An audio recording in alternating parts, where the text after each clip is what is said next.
I tell you what, It's not like the olden days. I'm Rosie, I'm Jake, and this is our podcast on Time Busters. which was a children's adventure game show that had 3 series, which all aired on Sunday mornings on BBC Two. The first series started in January 1993, and the third series ended in January 1995, so I guess they must have started showing it in November or December, which I think they did with the second series too. And an interesting thing about it, though not necessarily the only interesting thing about it, is that it was produced by the same production company as Knightmare. And really, wherever I've seen Time Busters mentioned, speculated about, hankered after on the internet, it's been Knightmare fans wondering about it, comparing it to Knightmare, which will inevitably happen in this podcast, and thinking of it as a kind of different version of Knightmare, or of the Knightmare format. And that's true, there are many similarities. Both shows were devised and produced and spearheaded by Tim Child, and he invited teams of school children to come on and play the game in a fantasy world and win plaudits and possibly a prize, although we have no idea what the prize might have been on Time Busters. But instead of the medieval fantasy world of Knightmare, what we have on Time Busters is a time-travelling adventure game show with a big red double-decker London bus as the time machine. And instead of going into the dungeon to complete a quest for truth and justice, the Time Busters go into the past to stop time vandals from messing around with history and screwing up the future. And in order to go into the past, what it really involves is a lot of location filming around interesting places that look like they might be in the past, although little things like electric fans hanging around might tip you off that it is actually filmed in the mid-90s. And there they have little interactive adventures with various characters, many of them played by Knightmare actors, and often doing kind of Knightmare acting, interacting with the teams as they try to complete their quest. So you see, it is quite hard, particularly for a fan of Knightmare, to describe, think about Time Busters without comparing it to Knightmare, as it is the same basic gameplay and the same production team, and very similar in many ways. And I always found it worth getting up for on a Sunday morning, which wasn't always worth doing by any means, but I did always kind of think of it as Knightmare methadone, and one of my favourite things about it was spotting, oh, there's a Knightmare actor, there's Michael Kuehl, there's Samantha Perkins, although I did enjoy the time travel and gameplay aspect of it as well. Looking back now, I don't remember feeling anything in particular about Time Busters when we used to watch it on those Sunday mornings, but I know that at one point I upset Jake a little bit by saying I liked it more than Knightmare, and I can see why I would have enjoyed it.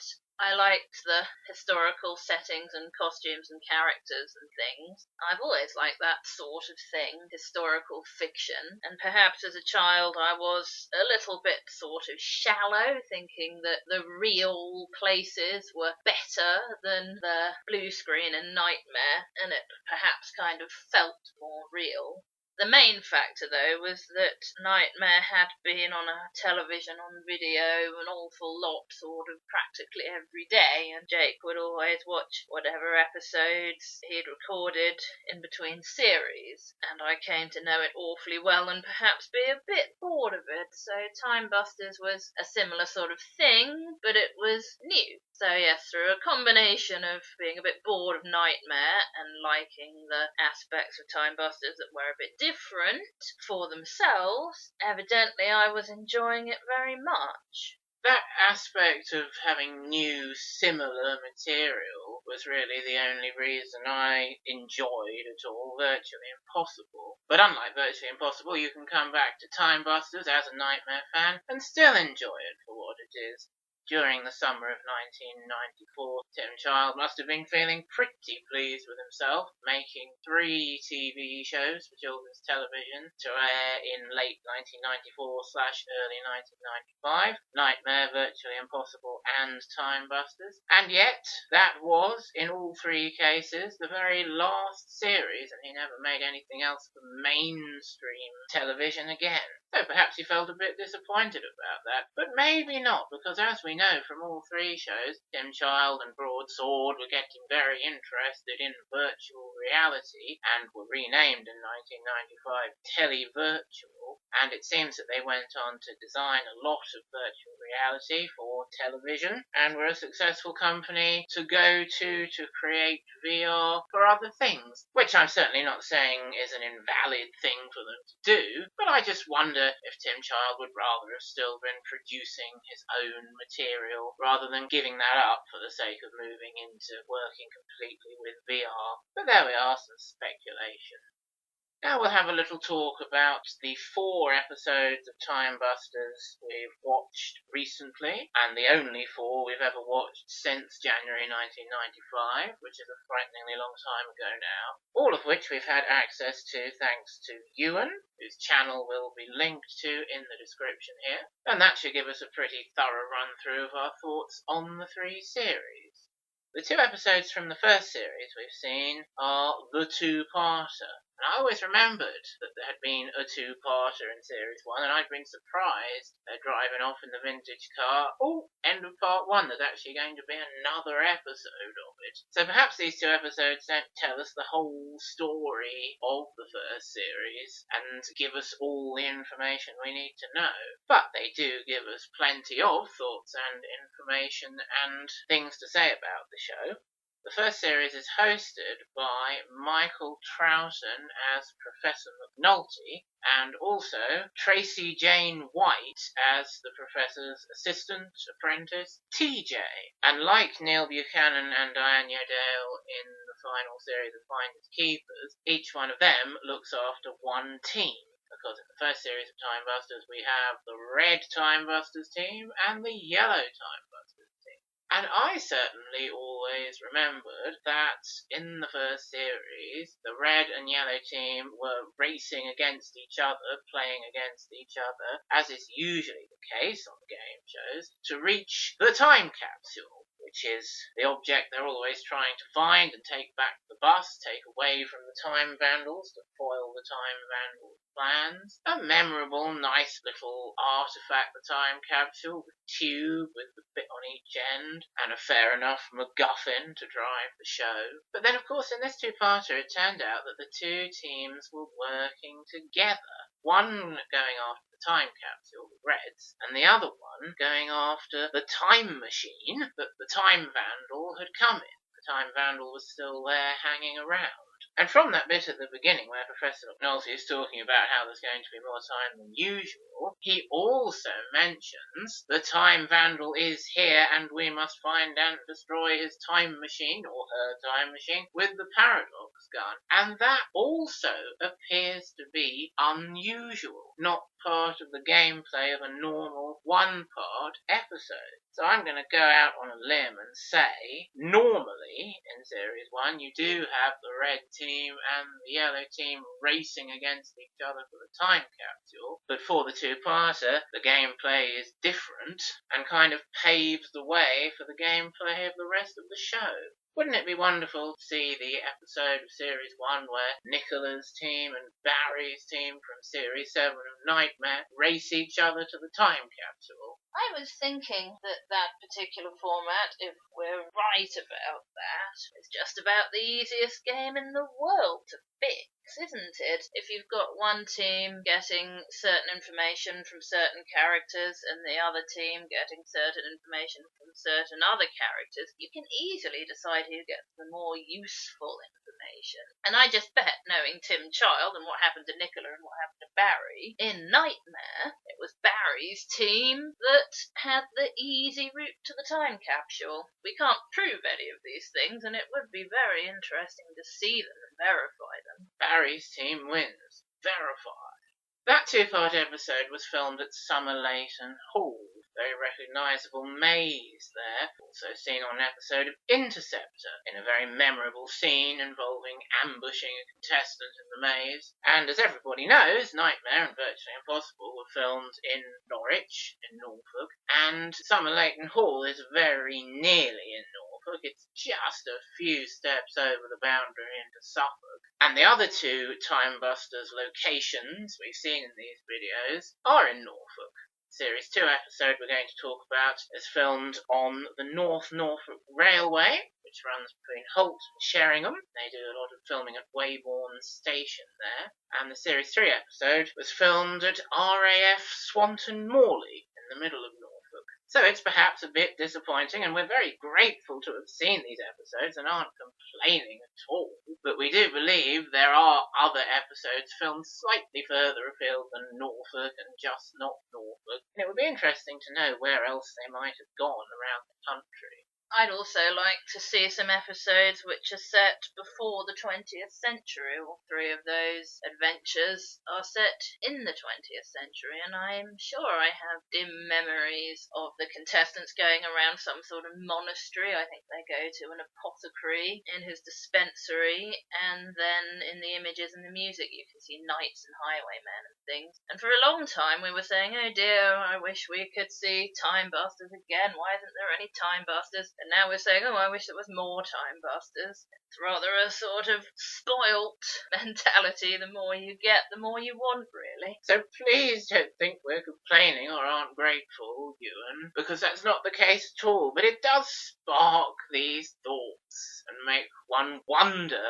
about the rest of the show. And it does look pretty interesting and exciting, all that medieval jousting, post-Norman conquest medieval, of course, for jousting. And the highwayman stuff, those look particularly interesting for exploring different time periods. But if you did manage to sit and watch it all, you might find that it was mostly Norfolk and Suffolk locations of the 20th century, and occasionally they go further afield to give some variety. And I suppose due to budgetary constraints and practicalities of arranging filming locations, that makes a lot of sense, and we can certainly forgive them for it. One of the teams in the first series two-parter is from Lowestoft, which is just a few steps away from Summer Leighton Hall. The opposing team is from Northampton, so they've had a bit of a journey over. The Series 2 episode, where we're on the North Norfolk Railway, the team is from Sheringham High School, which is right there at the top of the North Norfolk Railway. So that must have been nice and easy to get everyone there and film it. And then the team in Series 3 are from the Knights Templar School in Hertfordshire. So they've had a bit of a journey up to mid-Norfolk to RAF Swanton Morley. So it'd be interesting, really, to track where the teams come from and where all the location filming was. But that's all we know on the subject for now. The reason I said earlier that this Series 1 two-parter kind of paves the way for the future for the other two series is that Tim Child and friends do seem to take things away from it, that they adapt and turn into the way the show is played for Series 2. The Time Vandal being there and chasing after them while they're rushing off to the time capsule, if that doesn't happen elsewhere in Series 1, then you've definitely, in that two-parter, got the building blocks of Dr. Paradox as a main villain, Time Vandal number 1, who comes and tries to stop you getting the time capsule back to the bus, and of course he's all over Series 2 and 3. The Time Vandal in the Series 1 two-parter is disguised as one of the interactive cast. You have to try and work out who it is, and obviously always in Series 2 and 3 you have to think, that character is Dr. Paradox in disguise. And indeed the revelation that you don't need two teams fighting against each other, but a team of some number of young people working all together comes through in that two-part episode. Unfortunately, they have been working separately in separate parts of the estate, and so when they do come together and they're supposed to discuss what they've learned, it's really very awkward. They don't seem to have any of them picked up on what's important, what to tell the other team. Most memorably, the red team got some information that the old guy with the will has been seen playing with dolls in the doll's house. They don't pick up on the significance of that at all, which is that he's got the time capsule hidden in there. They repeat it word for word, along with a lot of other information that's actually useless. They weren't thinking about the gameplay, were they? They took away playing with dolls, whereas they were supposed to take away playing around with the doll's house. We're looking for the time capsule. Maybe he hid the time capsule in the doll's house. But then, talking of useless information, that's another issue with this two-parter. When we've discussed it before, we've said it's an Agatha Christie-style 1920s family where Will is concerned. The old guy doesn't get murdered, he does actually get kidnapped and impersonated by the time vandal. But they've all got the kind of information that you might get in one of these Agatha Christie mysteries. Two of the characters are faking their marriage. Somebody's got a gun in his room, and they find this stuff out about the characters from the other characters, and none of it is useful. Just the odd bit, the doll's house and the stable where the time machine is, and some other outbuilding where the real Sir Rodney has been tied up. It's quite funny when they go in and find him. They just gabble to each other and then walk out again, and if it was a real character, he'd probably be very miffed by that. But the point is that I was making, that's 3 bits of information that they need, and we never find out why the 2 American characters are faking their marriage, and we never find out whether the lady who fancies one of the men ever gets him, and that kind of thing. I think Tim Child has said in interview that he found Time Busters a bit frustrating because of the constraints of the 25-minute time slot. Although when he had that 2-parter time slot there, he could have given them a proper mystery to unravel without loads of red herrings all over it, couldn't he? But he missed the opportunity. But I do think if it was to reach its full potential, Time Busters would have a 45-50-minute time slot, and the team would solve a series of clues and interact with a series of characters to find the time capsule and get it back to the bus and neutralise it. And when you watch Time Busters and you're young and you go away thinking, oh, right, that was Time Busters, jolly good, and don't look back and analyse it, that is what you think has happened. But actually, looking at it on video and picking it apart and discussing it is not what happens at all. They just kind of run around talking to the characters who have to give them a certain bit of information that reveals everything with a certain trigger. And then in series 2 and 3, that gets even worse, where they just kind of faff around talking to people until you get what are basically, for Knightmare fans at least, spyglass sequences, which give you all the relevant information for what to do next. We will come back to that point while talking about series 2 and 3. Let's mention the actual number of team members, because it's different in each series. In Series 1, you have 3 runners in the team and 1 controller, what Knightmare fans might think of as advisor, back on the bus. You've got Professor McNulty and 1 controller, and TJ and the other controller talking to the 3 running team members. And then in Series 2, very much like in one series of Terror Towers, you look at it and think, whoa, there's too many people in that team. It's been reduced down to 1 team, the red team, but there's 5 of them on the team. 3 runners and 2 controllers. That seems rather excessive. But then in Series 3, still just the 1 team, the red team, quite correct. 2 runners, 2 controllers.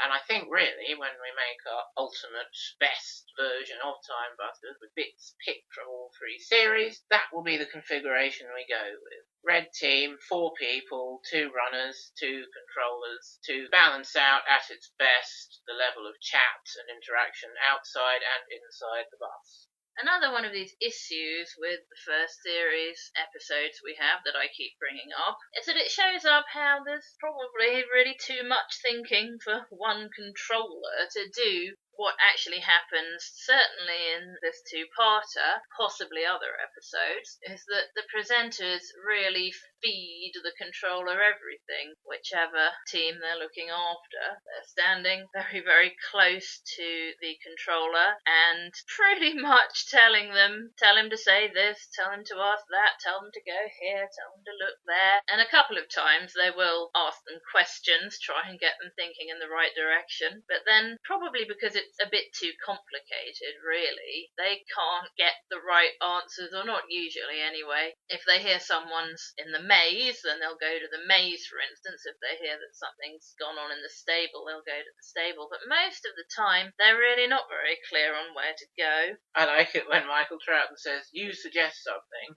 Silence. "Tell them to go back to the house." I think perhaps Michael Troughton's been told he's giving them too much. Let them think of it, let them work it out. And he does sound a bit terse when he says, "You suggest something," and really can't be bothered to try any harder than that to get his controller to think what she's supposed to do. And I suppose having two controllers on the bus to talk to each other is a good way of combating that.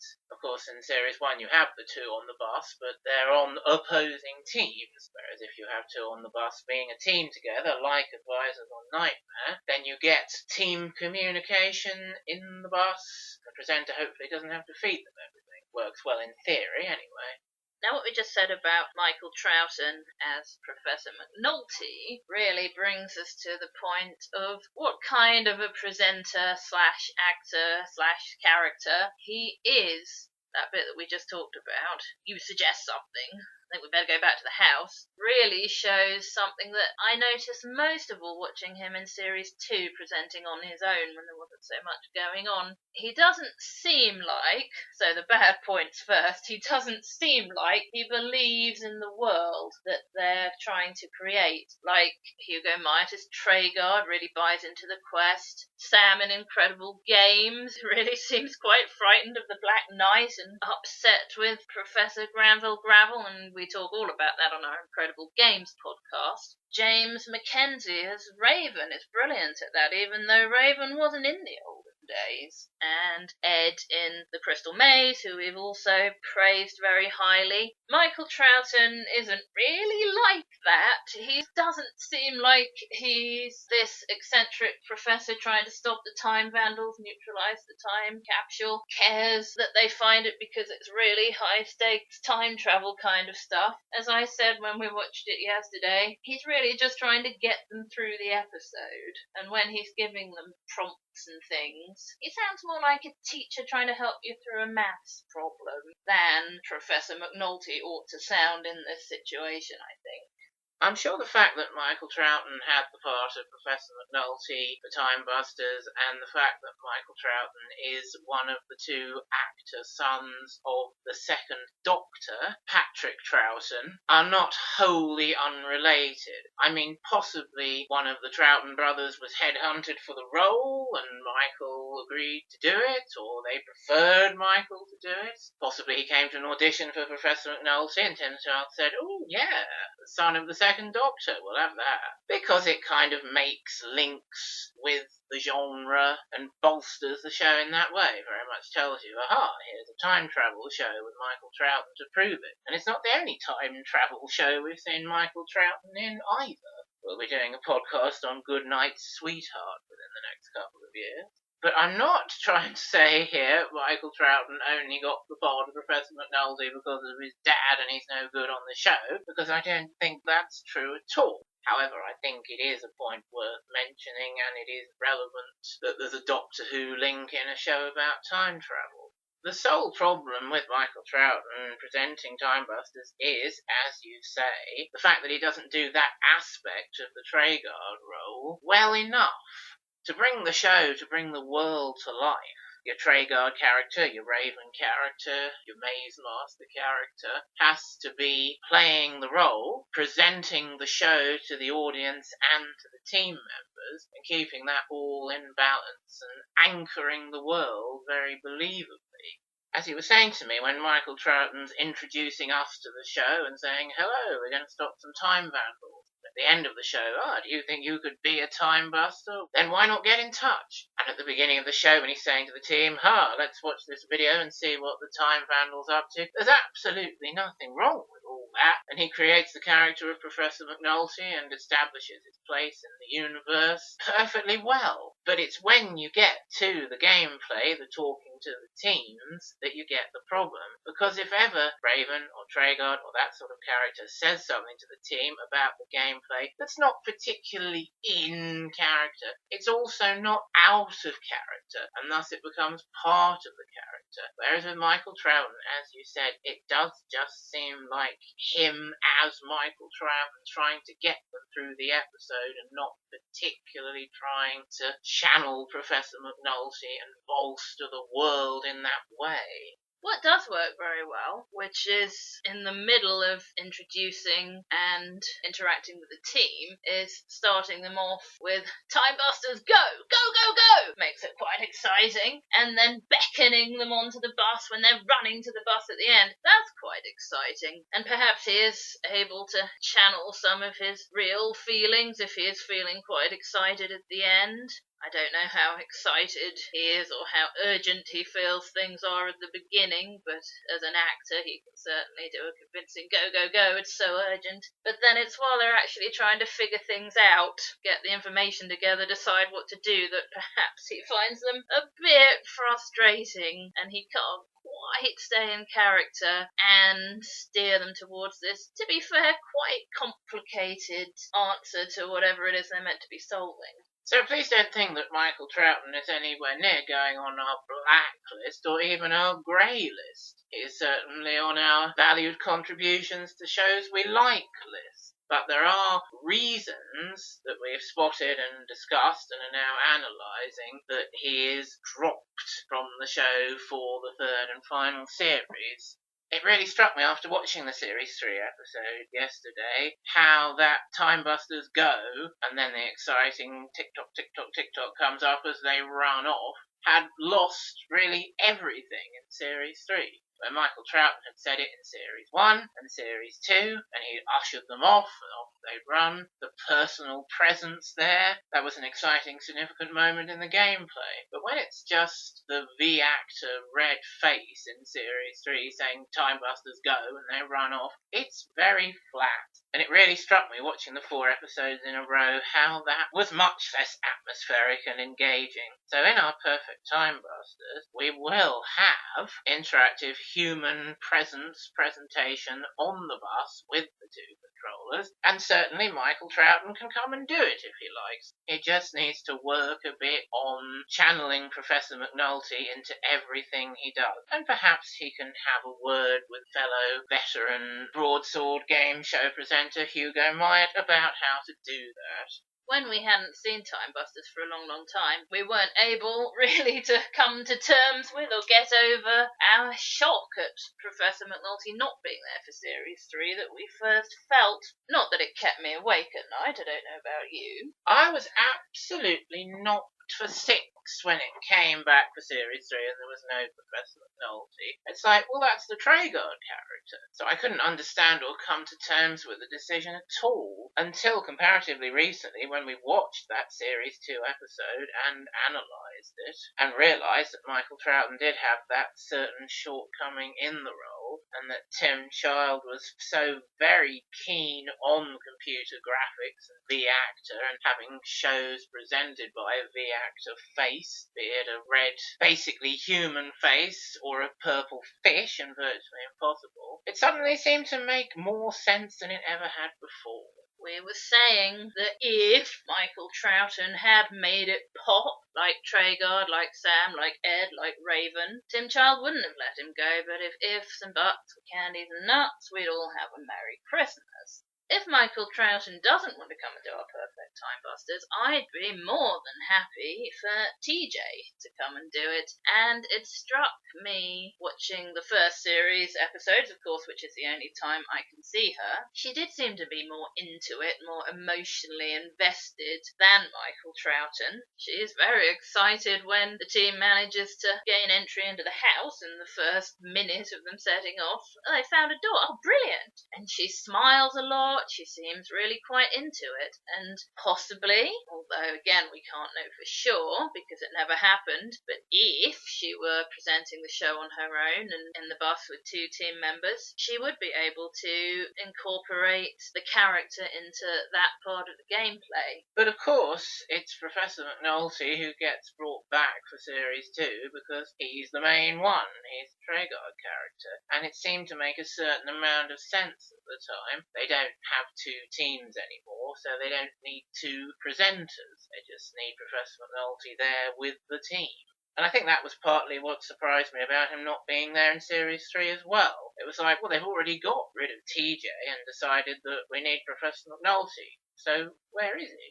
Not only is he the main one, but really because he's the main one, he's the character that they put the most effort into. I suppose TJ is not being asked to play a character so much as Michael Troughton is, and maybe that's why she does come across as better, more engaging, more into it, however you want to put it. And I think that she wears what she feels like, whereas Michael Troughton is given a costume to wear as Professor McNulty is, I think, the most visual and explainable thing to back up this point that I'm making about how he's a character. And for some reason, before we got to see that Series 2 episode, we just saw the last minute or so. Someone had left it lying around on YouTube the last minute or so with some continuity. And it looked like a canal episode, a kind of Industrial Revolution Manchester Ship Canal episode for me, but it wasn't. It was a bridge under the North Railway. And once the team had run to the end of that path and Professor McNulty was beckoning them urgently onto the bus, I said to you, I don't think they ought to give him this wacky outfit of golfing trousers and colourful waistcoat that doesn't go with the golfing trousers. I think that's overstating it, putting much too much effort into trying to create this character. It seems very forced. And I wonder if maybe they were trying to overcompensate for that little issue that we have discovered with Michael Troughton, or if maybe that decision to have an eccentric costume would have worked better if Michael Troughton had played the character a bit better. Perhaps they were trying to link a bit too closely to the Doctor there, who always has a style of clothing, some wackier than others, in whatever incarnation he or she is in. We thought when we saw the end of that episode on YouTube that it was Dr. Paradox chasing after them, going, "Oi, bring back the time capsule." But it was actually only a normal time vandal, Dr. Paradox's associate. Certainly Dr. Paradox sometimes came after them for the time capsule in Series 2, and he does in the Series 3 episode we've been watching. Out of all the teams that we can see in these episodes, we think that the Series 2 North Norfolk Railway team is the best. Circumstances were very difficult for those Series 1 teams, but also they probably could have played the game a bit better. In Series 2, there is less going on in the episode, quite a linear series of things that you need to do to get the time capsule, so perhaps it's a bit easier to work out. But what we didn't mention was how awkward and actually rude, certainly the yellow team in Series 1 is. I think the red team's just more awkward than rude. In Series 2, this team was much politer, much better at talking to the characters and saying the right things. I say the yellow team, or certainly the team captain, is rude because when a character is trying to give him the information that he's supposed to give him and not having the conversation in the way this captain wants, the poor guy gets told, well, hurry up. Of course, the character is rather horrified and doesn't want to talk to them, and he has to apologise for being rude. But I had to mitigate that apology with. Whereas the Series 2 team are on the train, they have to talk to these soldiers coming back from the First World War. The most confident, talkative one leads with, "Excuse me, I don't mean to interrupt, but we think there's something wrong with the train." And then, of course, it's very awkward, isn't it, trying to tell these characters in the past that someone's organising a train crash, there's a duplicate brass token, and it's probably very awkward for the actors too. They know what's going on, but they have to act like they don't know what's going on and try and get the contestants to explain to them in a way that makes enough sense. It's better if they don't mention Dr. Paradox, like the Series 3 team keep doing. Or we're trying to sort this out because it relates to your future and you're important in the future. Yes, that was the Series 2 team, wasn't it? Although they have got Time Busters written all over their outfits, so that backs up that claim. But the American Soldier actor did a good bit of ad-lib of you kids been drinking, and we enjoyed that bit where they're telling him there's a bloke, and he says to the other soldier, "What's a bloke?" And the English soldier says, "Well, it's a man." "Oh, a man, right." That was very entertaining. The bit where they were reluctant to be led by the character, which happens at least at one point in all these episodes, is quite near the beginning of their game, and that character is being played by Mark Knight, and they won't be dismissed by him after he's shown how he uses a brass token in the signal box to control the trains. And Mark Knight is very amusing there with his "don't be daft" and stuff. And the other Knightmare actor in that one is Iona Kennedy as the station mistress. And as you say, she does start channeling Citrus into that role after a bit, which is perhaps rather unnecessary. It's a shame, I think, because she started off telling the soldiers, "Oh, look what us women can do while you men have all been at the war. I can run the station." And then later on she forgets to blow her whistle and goes, "Oh, yes," like how Citrus would forget to blow the whistle if she were the station mistress. If there is a replacement for TJ in Series 2, which there isn't really, it's Buster. Now, in the first series, they're referring to the bus as Buster, come back to Buster. And then in Series 2, they turn him into a character by giving him a voice. In Series 2, it's an artificially pitched up squeaky voice, rather annoying, and it is actually the same actor in Series 3, but with more of his normal voice, as well as the V-actor face effect, the red one that I've mentioned a few times. In Series 2, Buster and Professor McNulty sometimes used to try to do a bit of bants, as I remember. This isn't in the episode of Series 2 we know, but as I recall, they had this thing where Buster used to claim he was the boss, and Professor McNulty used to tell him, "You're not the boss, you're just a computer," and they would argue about whether Buster the voice was also Buster the boss. And I don't know how successful that was, but it must be memorable. I remembered it. Professor McNulty saying, "You're not the boss, Buster," and Buster saying, "Right, I'm not a boss, I've got 4 wheels, all these seats, big red body, but I'm not a boss." Okay then. Sounds rather like Knight Rider. I seem to remember there's some ambiguity as to whether Kit is the car or a computer. I wonder if it was inspired by Knight Rider. But we were talking about Buster's role in Series 2 when we were originally talking about how Professor McNulty was able to be phased out, because Buster is really driving the gameplay in Series 2. They're kind of faffing about talking to people, and then Buster pipes up with, "Excuse me, team, excuse me, Prof, I've got this information. I've got this VR headset spyglass sequence that then takes them on to the next stage." So it's easy enough to have Buster as the sole presenter for Series 3, because he is already dispensing all the relevant information and driving the show. Which is a shame, really, that you find out what you need to find out from these info dumps. And this brings me back to what you could take, and probably should take, from Series 1 for the ideal format, where the contestants are interviewing the characters to get this information. Except instead of finding out things they can't use, as we were saying, they find out things that they need to know to complete their mission. And for that you really would need the 45 minutes, I think, wouldn't you? It's a way of dealing with the fact that there isn't enough time. Buster turns up at various points and shows them Dr. Paradox, very much like Lord Fear, revealing all the relevant information that they can then use to complete the task. It's like a level of spyglass-driven Knightmare, but even more condensed. Again, though, as a child watching it for the first and perhaps only time, you really don't notice or think that it matters. And that's the important thing, really, isn't it? That the target audience is enjoying it. Dr. Paradox is played by an actor called Andrew Powrie, and I guess he must have a good bit of range. We see him in the Series 2 episode pretending to be the railway inspector, and he's got quite a lot of makeup and doing an accent, and you might not realise the first time that that was Dr. Paradox. And in the Series 3 episode, he's being American Colonel Brandon Berger, doing an American accent, having a pair of Maverick sunglasses, being all arrogant and American. And I certainly wouldn't want to say he's not good at channeling those different roles, and he must have done a great many of them over the 2 series that he's in.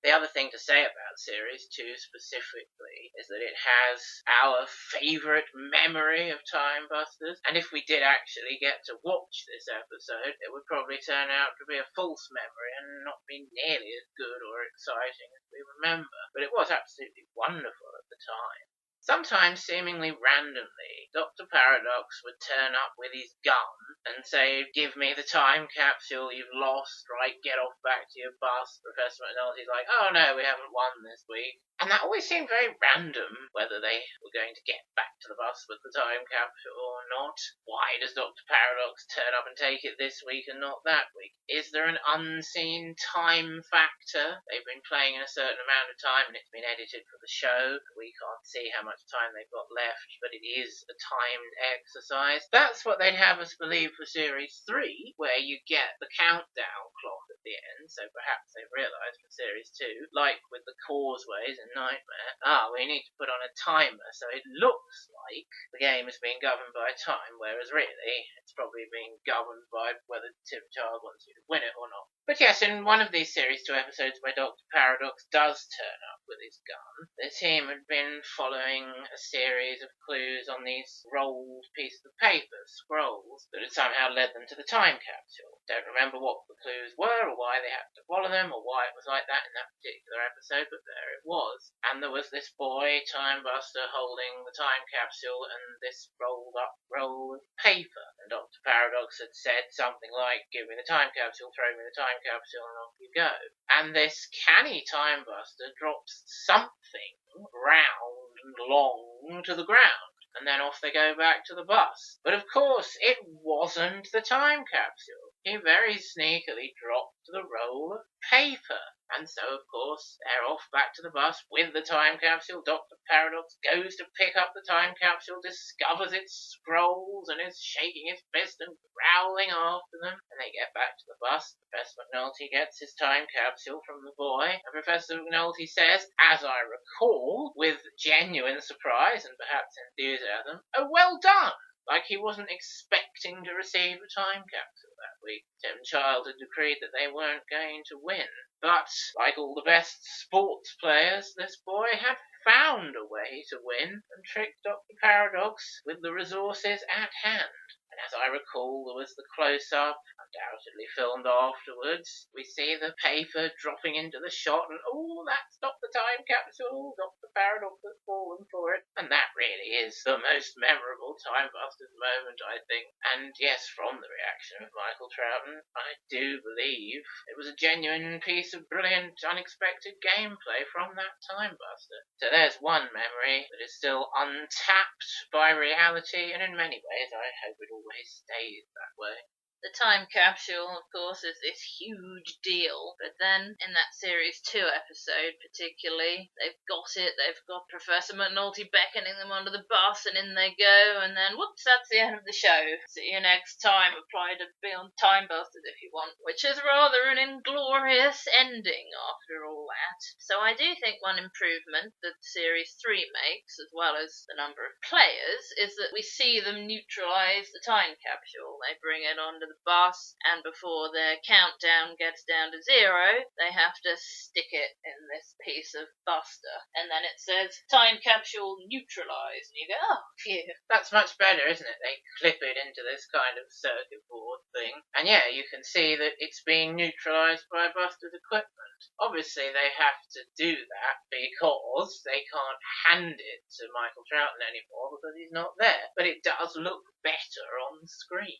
So in our ideal series of Time Busters, Professor McNulty or TJ, or whoever it is, if they don't want to do it, will do that action with the time capsule so we can see it neutralised.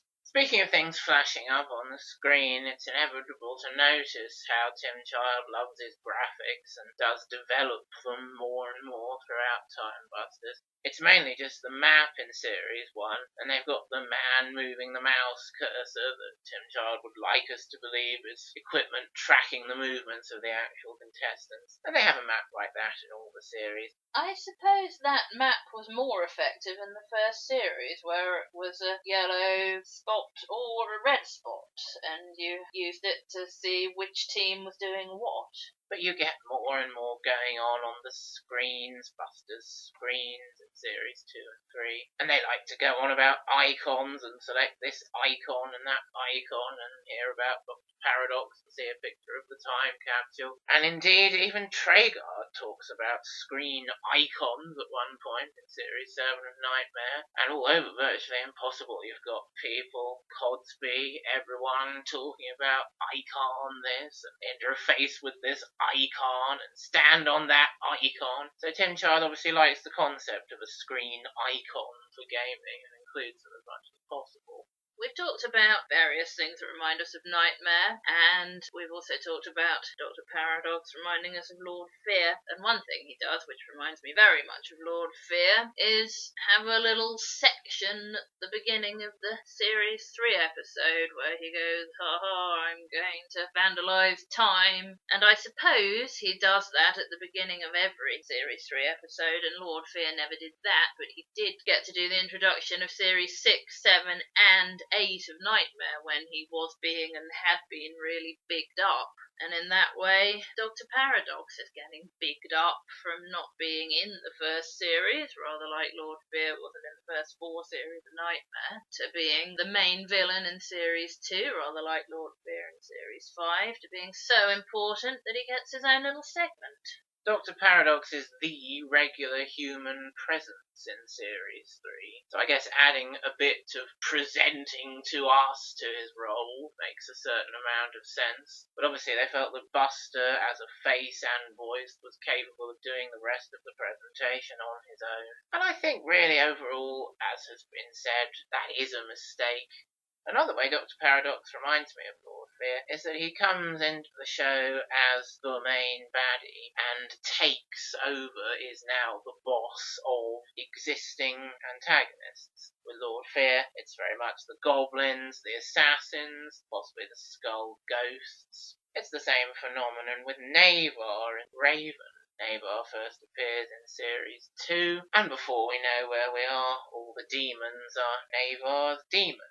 Even though they've been there since the very beginning, before anyone even thought of Navar. And we were discussing how in some ways perhaps it's strange that Tim Child didn't think of the main big boss Time Vandal at first, because he already had Lord Fear in Knightmare by that point, so he knew it was something he liked to have. But, on the other hand, if Series 1 doesn't have regular Time Vandals actually in it, the concept of a Time Vandal is just this random, unseen, history-messing enemy, then I suppose you're not going to first come up with the concept of the big boss character for all of them being a part of the show.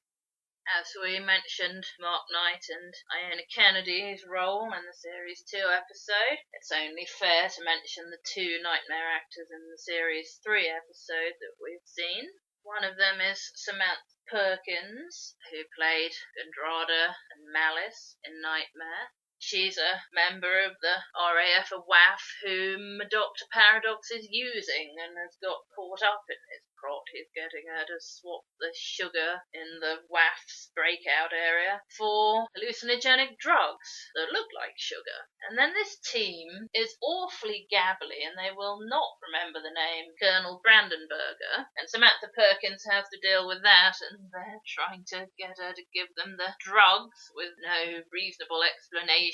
And she says, I'm afraid I can't give cadets sugar, which is quite a good ad-lib to try and get a bit more out of them. And there's also Bill Cashmore, who played Honesty Bartram and Snapperjack and Balshibar the Dragon in Knightmare, you have to tell him he's got a moustache when he wants a description of the squadron leader to verify what the team are doing. So that was quite amusing. Yes, it's very good, isn't it? How do I know you're the cadet sent by squadron leader Kyle? Can you tell me what he looks like? He's got a moustache. Yes, that's right, and you go. Very good, Bill Cashmore. Very entertaining. And yeah, that is the problem with that team. They don't communicate very effectively with the characters. Squadron leader Kyle does a very good job coaxing things out of him. It's not really him. You mean he's an imposter? You think you know who's responsible? You don't think it's really ghosts? Something like that, he says, when they've said, we think we know who's... And there's been absolutely no concept of any who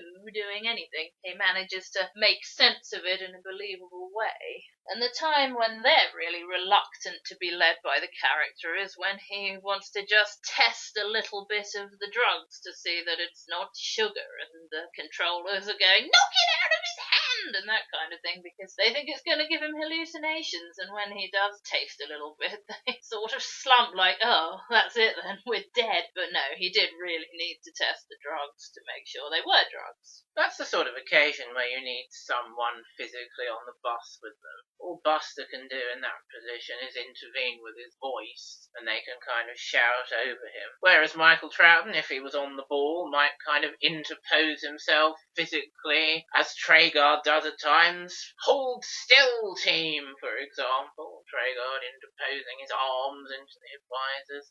Yes, instead of tracking down the time capsule with a series of clues, in both of those you get a final spyglass sequence that tells you exactly where it is, and then you just have to go there, get it back to the bus, with the help of squadron leader Kyle to get the guard out of the way. The Series 2 episode, they know the time capsule by the signal in the grass, so they have to go there and get it. In the Series 3 episode, we see Dr. Paradox hiding the time capsule in the luggage compartment of the plane, so they have to go and get it from there with squadron leader Kyle's help. So really, by watching those 4 episodes, we've learned a lot and had a lot that we knew or thought we knew confirmed or fleshed out in our minds. And we've also come up with some new thoughts and questions and speculations about the show as a whole. So there is an end to our Time Busters podcast. Hopefully you'll join us again next time, which will be the final Sunday in August, for a podcast about a show with a very similar concept, Time Busters, in some ways, Quantum Leap. So until August, good night out there. Whatever you are.